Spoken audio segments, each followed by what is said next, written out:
Perkenalkan, nama saya Emily Harni Simanjuntak, Sarjana Pendidikan. Saya salah satu mahasiswa yang terpanggil PPG di tahun angkatan 2025 dengan jurusan Pendidikan Agama Kristen di salah satu kampus IAKN Tarutung. Dengan nomor peserta 10214028189004 dengan membuat sebuah video pembelajaran yang berjudul Allah dan Lingkungan Hidup. Terima kasih. Shalom. SMK? Bisa. SMK? Bisa. SMK? Bisa. SMK? Luar biasa. Shalom. Shalom. Kita ini sedang apa, Kak? Wah, cinta bunga ya? Ya, Sedang apa, Kakak? membersihkan. Oke, mantap. Kan ya? Semangat. Kira-kira slogan apa ya kita tulis di sini? Saya ada punya saran nih, bagaimana dengan teman-teman? Saran saya tuh slogannya, jika Allah marah, manusia yang akan merugi. Bagaimana dengan teman-teman? Oke, tante nulis. Sepertinya Enggak, kita yang tercemar. aku pakai proyektor. Apa ini? Apa yang slogan yang bagus buat kita teman-teman? Bagaimana kalau cintai lingkunganmu, tidak ada air, tidak ada pula kehidupan manusia. Cocok nggak menurut kalian? Itu Cocok. Jadi Kelompok anggrek, kira-kira slogan apa yang cocok kita buat di sini ya? apa ya? Pendapat? Iya. Kalau kamu? Menurut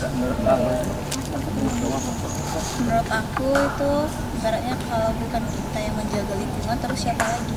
Teman-teman, sebelum kita bubar, mari kita tutup sampah dulu atau kita bersihkan dulu.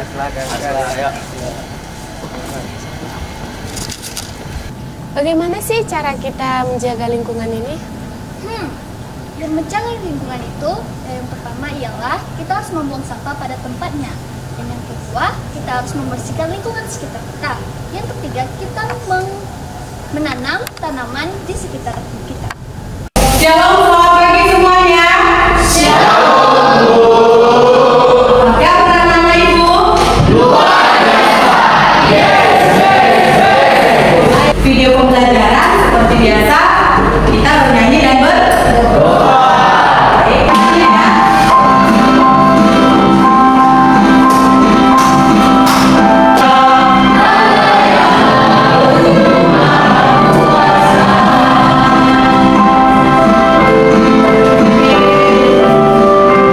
Silakan duduk kembali.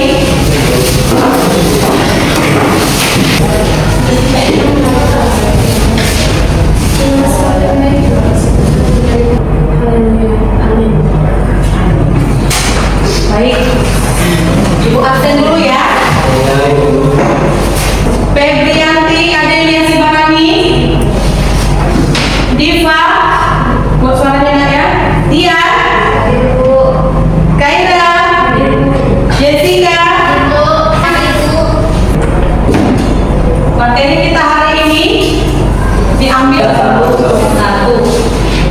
Coba sambil dibuka dulu.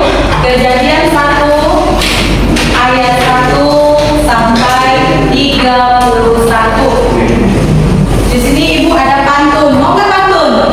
Pergi ke sawah di bulan Mei. Melihat bunga yang berbunga.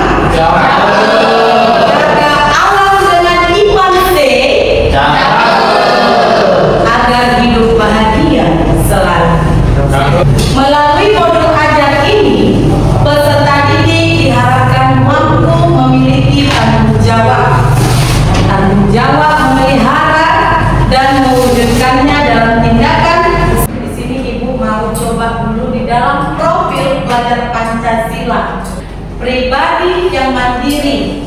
Sebelum ini memasuki di kelas 11 di SD, di tingkat SD maupun tingkat SMP, mengenai lingkungan hidup itu sudah dipelajari, dan sekarang kita memperdalam materi kita. Baik, menjadi pribadi yang mandiri itu seperti apa?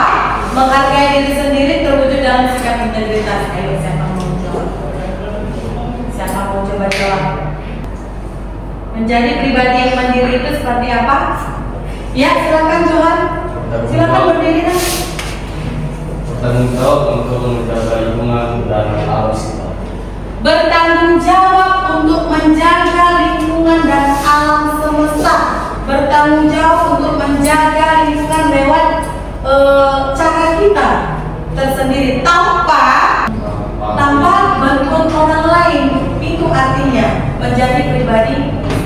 sendiri, tanpa disuruh, tanpa diajak, kita sudah bisa menjadi orang yang mandiri. Itu dia. Sudah. Kemudian yang kedua, bernalar secara kritis. Artinya di sini bernalar secara kritis, di mana kita mampu menganalisis, mengevaluasi, mencari informasi dan dari kebenaran. Artinya menganalisis suatu studi kasus, menganalisis suatu kebenaran, apa yang terjadi sebenarnya di alam kita ini, apa yang terjadi sebenarnya di lingkungan sekitar kita, bagaimana tindakan kita sebagai siswa, bagaimana tindakan kita sebagai makhluk ciptaan Tuhan. Itu dia, mampu kita mengevaluasi apa yang terjadi terhadap lingkungan sekitar kita, berdampak buruk, mengakibatkan sama kita. Ada kan dampak lingkungan yang membuat kita rugi, terganggunya kesehatan kita, terganggunya hidup kita, ada kan?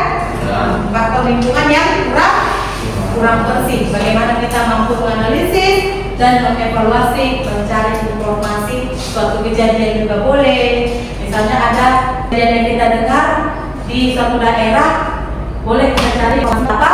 Tidak. Apalagi saat ini sering sekali orang menyampaikan informasi yang berupa hoax, kan? Berupa sesuatu yang tidak benar demi mencari kebenaran supaya dia cepat naik daun atau dikenal banyak orang. Kemudian kreatif, selalu berupaya aktif menerapkan sikap ugahan. Nah, kira-kira ciri-ciri orang yang kreatif itu seperti apa? Mengolah sampah menjadi bahan yang berguna dan bisa menjadi bahan untuk mencari biaya sekolah. Mengolah sampah menjadi barang yang berguna. Setuju? Mengolah barang-barang bekas, sampah seperti apakah itu? Contoh, coba abang ambil plastik yang di depan itu, bawa kemari.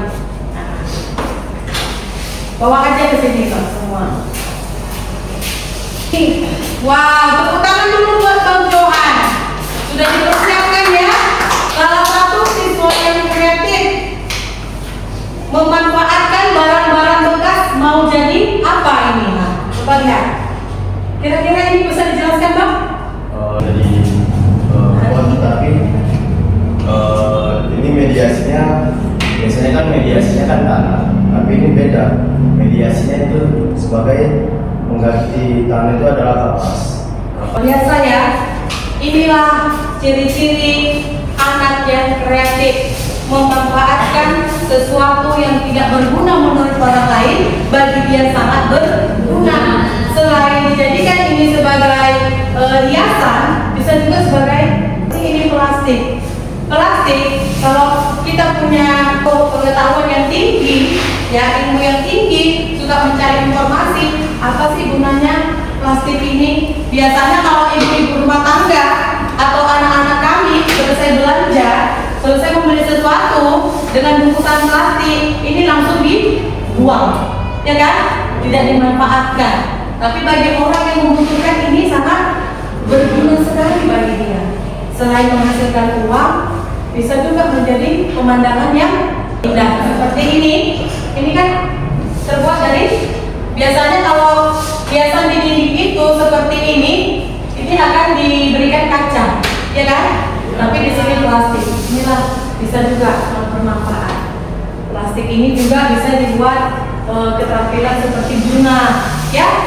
Inilah manfaat sampah yang tidak berguna bagi orang, tapi berguna bagi orang yang memahaminya. Oke, lanjut. Memahami tanggung jawab memelihara alam dan lingkungan. Pertama adalah sampah. Tanggung jawab yang pertama, membersihkan. Apalagi anak-anak sekarang habis makan dibuang begitu saja, tidak peduli.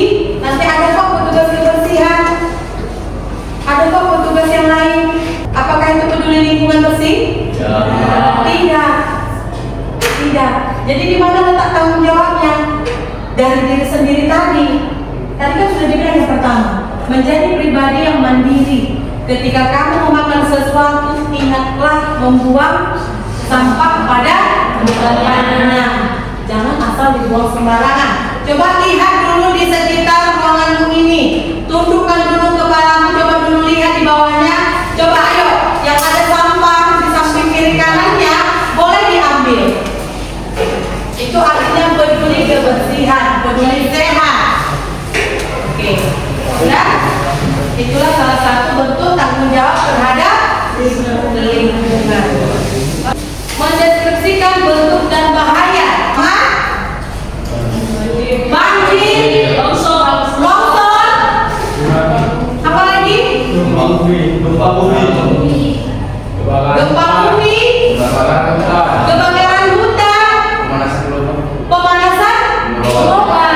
Itu dia ya, bentuk-bentuk dan bahaya kerusakan alam, kelestarian lingkungan hidup. Sebagai remaja Kristen kita harus sadar akan hidup sehat. Sebagai remaja Kristen kita harus mampu bersikap ramah terhadap lingkungan sekitar kita. Ya, lingkungan sekitar kita. Lingkungan sekitar kita itu bukan hanya berbentuk seperti tanaman. Terhadap hewan pun kita harus saling mampu menunjukkan sikap ramah, mampu berinteraksi dengan baik, karena kita saling saling membutuhkan. Masuk ke pertanyaan. Siap-siap untuk pertanyaan ini. Yang menjawab? Pertanyaan yang pertama, apa saja komponen lingkungan hidup? Silakan berdiri, kakak. Nanti nilai yang paling bagus ya. Komponen lingkungan hidup itu adalah air. Kasih nilai yang bagus. Ada yang bisa perkenalkan namanya, tapi lupa perkenalannya. Perkenalkan nama saya Andreas Surang, Majelis Kemaran. Saya komponen biotik itu adalah kita, makhluk hidup yang bergerak, yang bernapas, yang bisa berinteraksi. Kita manusia, tumbuhan, hewan itu komponen biotik. Sedangkan komponen abiotik itu adalah benda-benda mati. Seperti apa itu?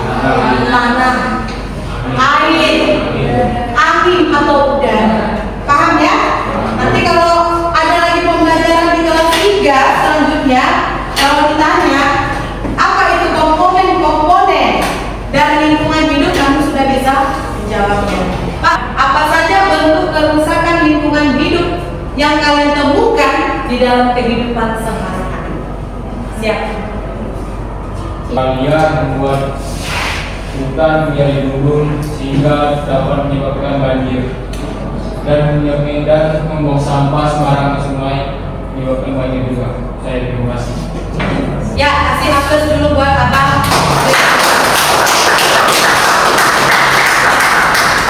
Membuang sampah sembarangan mengakibatkan banjir, mengakibatkan penyakit, mengakibatkan longsor bisa juga ya. Kemudian apalagi? Menebang pohon dengan sembarangan, ya kan? Akan mengakibatkan dampak buruknya adalah apa itu?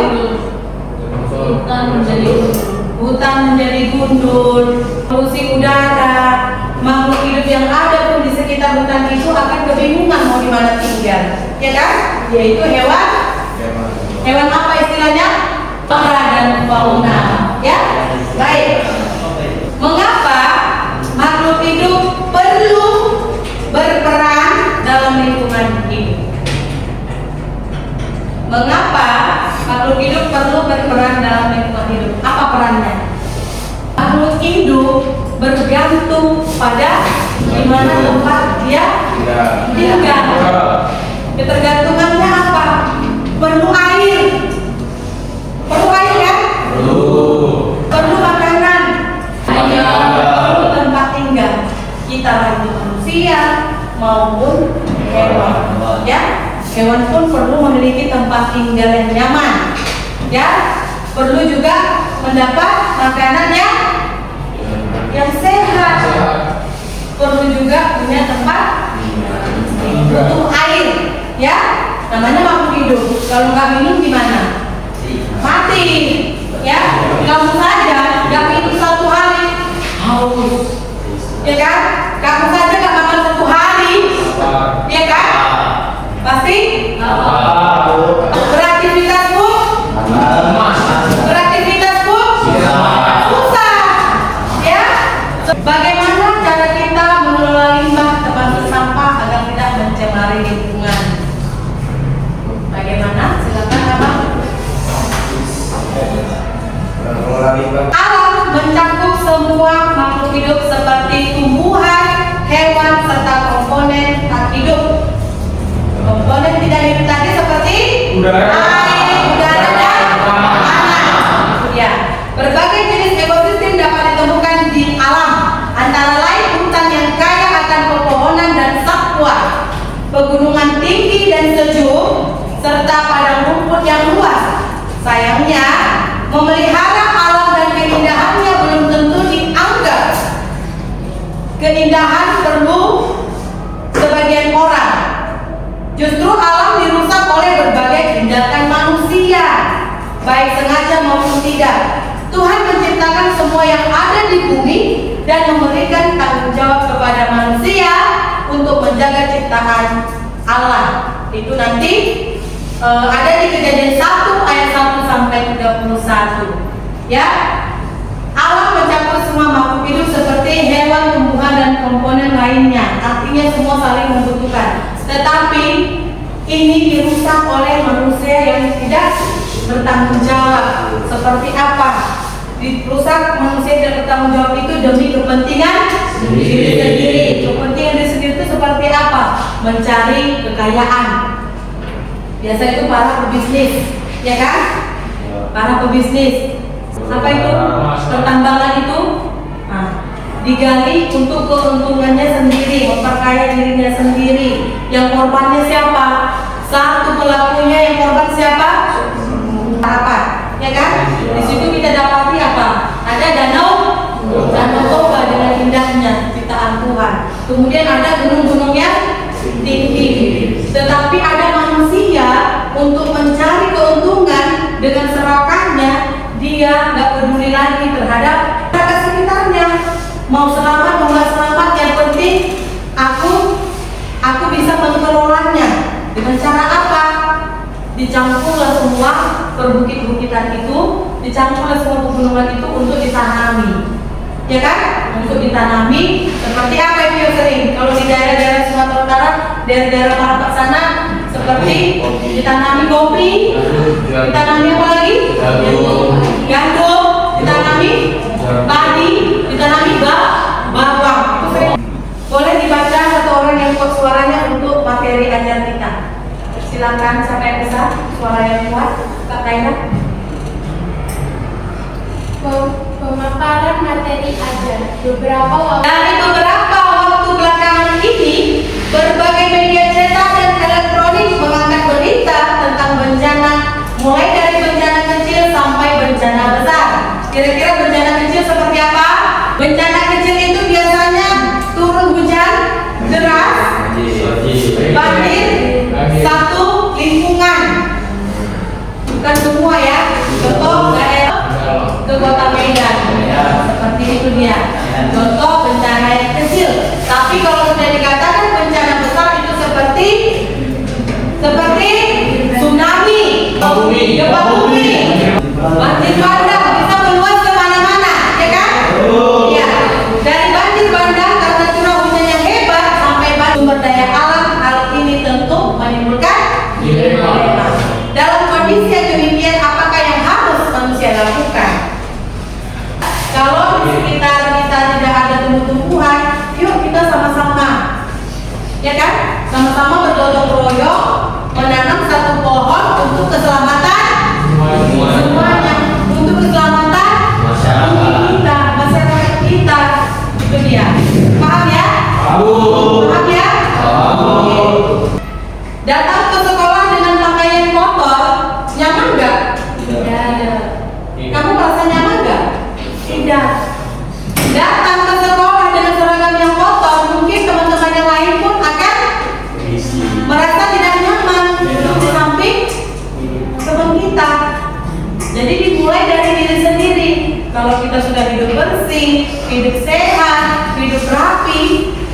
pasti.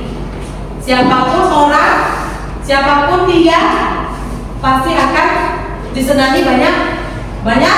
Tapi kalau kita hidup kita asal-asalan, hidup kita jorok, ya seperti tadi bangun pagi pergi ke sekolah tidak gosok gigi, tidak mandi, bajunya tidak digosok, ya kan? Pasti akan dapat teguran. Jangankan dari teman-temannya, guru yang masuk pun merasa tidak nyaman, atau teman yang duduk di sampingnya pun merasa tidak nyaman. Ini dia tindakan kita. Dimulai dari diri sendiri, menjaga kebersihan diri. Baik, lanjut. Coba lihat. Di sini ada ditunjukkan beberapa gambar tentang rusaknya lingkungan hidup. Gambar yang pertama itu apa itu? Gambar yang pertama apa itu, Nak? Terjadinya banjir, ya, yang mengakibatkan menumpuknya sampah-sampah. Bentuk-bentuk sampah itu bukan hanya seperti daun-daunan, bukan hanya plastik, tetapi lihat itu sampah-sampah yang begitu besar. Apa itu? Kayu. Apalagi? Kemudian gambar yang sampingnya, menumpuknya sampah di pinggir jalan. Ketika masyarakat lewat dengan membuang sampah sembarangan, bagus nggak? Membuang sampah dengan sembarangan di pinggir jalan, sehingga mengganggu pemandangan orang yang lewat, mengganggu kesehatan orang yang lewat, terhambatnya arus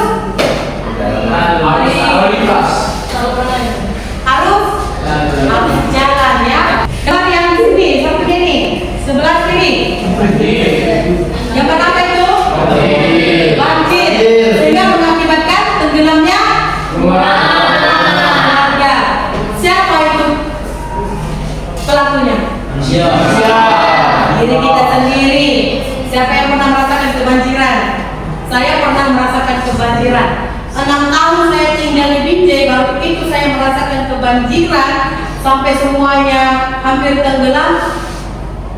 Yang berdampak itu saya, tapi yang pelakunya bukan saya. Yang melakukan itu adalah orang-orang di sekitar situ, di mana paretnya itu tidak pernah dibersihkan. Paret pembuangannya itu, saluran air itu tidak pernah dikorek. Kalau saya tiap sekali situ itu saya korek itu paretnya. Tapi karena mereka tidak mau bekerja sama, sehingga itu dampaknya apa? Saya juga kena karena rumah saya paling pinggir, ya, paling pinggir sudut, karena di samping saya itu ada paret besar. Jadi kita lah korbannya. Mereka pelakunya, kita lah yang merasakan penderitaannya. Oke. Kemudian lanjut gambar yang kedua. Gambar yang kedua itu apa? Coba jelaskan dulu yang ketawa sana, si Gregorius. Sepertinya dia sudah memahami, ya Pak? Coba jelaskan dulu gambar yang kedua, Pak. Yang kedua itu longsor. Terjadinya longsor sehingga menimbun rumah-rumah warga. Akibat apa itu, Pak? Menebang boleh, menebang hutan dengan sembarangan atau membuka. Sampai di sini paham? Di sini ada video, mari kita sama-sama lihat.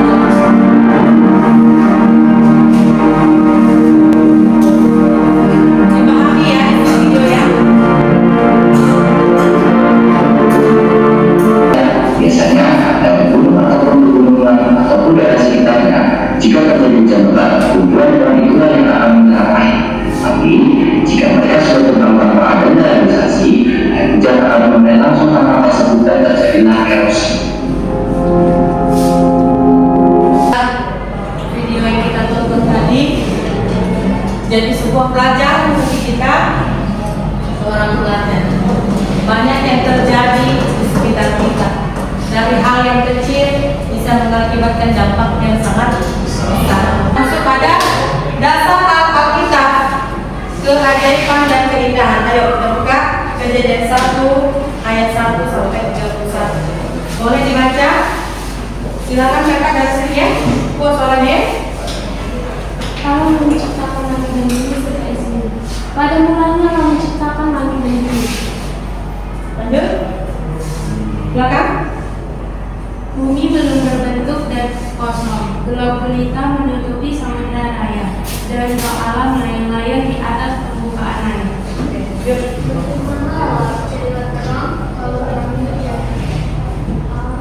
Allah melihat bahwa terang itu baik, lalu dipisahkannya terang itu dari gelap. Dan Allah menamai terang itu siang dan gelap itu malam. Jadilah petang dan jadilah pagi. Itulah hari pertama. Lanjut kakak. Allah menciptakan langit dan bumi yang begitu indah. Ya, diciptakannya yang pertama, hari pertama Allah menciptakan terang.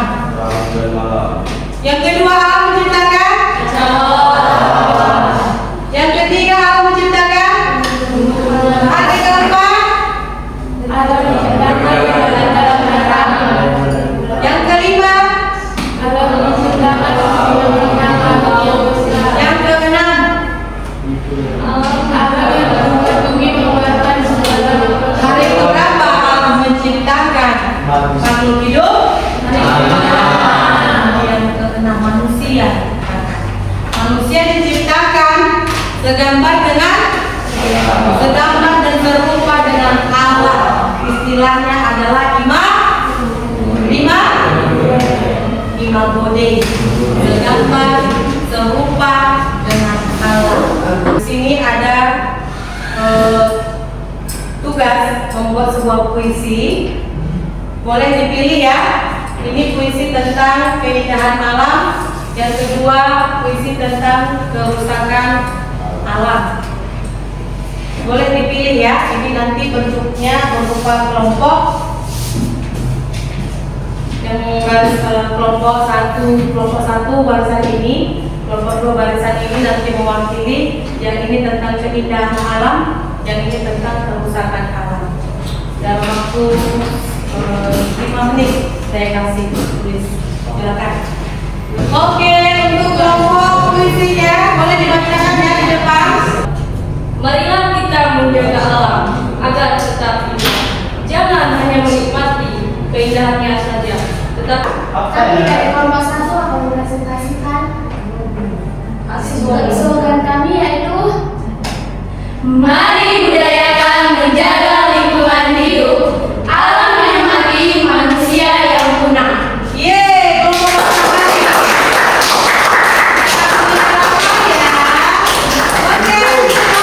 pembelajaran kita hari ini, maka akan kita berikan kesimpulan. Tuhan menciptakan alam semesta dengan penuh keajaiban, keteraturan, dan hasilnya sungguh-sungguh indah.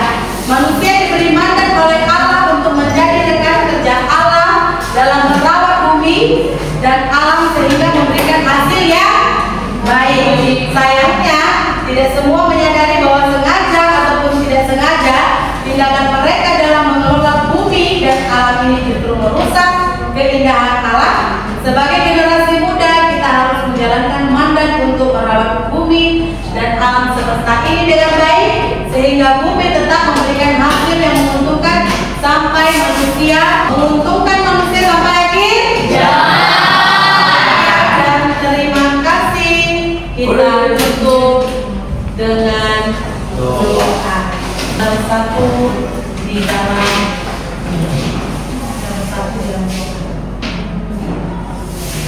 Allah Bapa kami yang bertahta dan berada surga, dan sebentar Tuhan bagi anak-anak kami yang mau pulang, biarlah Tuhan berkati mereka dalam perjalanan.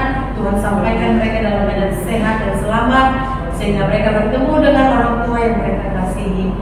Terimalah kami Tuhan, inilah doa kami, ampuni atas segala pelanggaran kami, baik yang kami sengaja maupun yang tidak kami sengaja, agar tidak terhalang kasih dan anugerah Tuhan kepada kami. Di dalam nama Yesus kami berdoa dan mengucap syukur. Amin. Boleh dirapikan lagi bangkunya ya.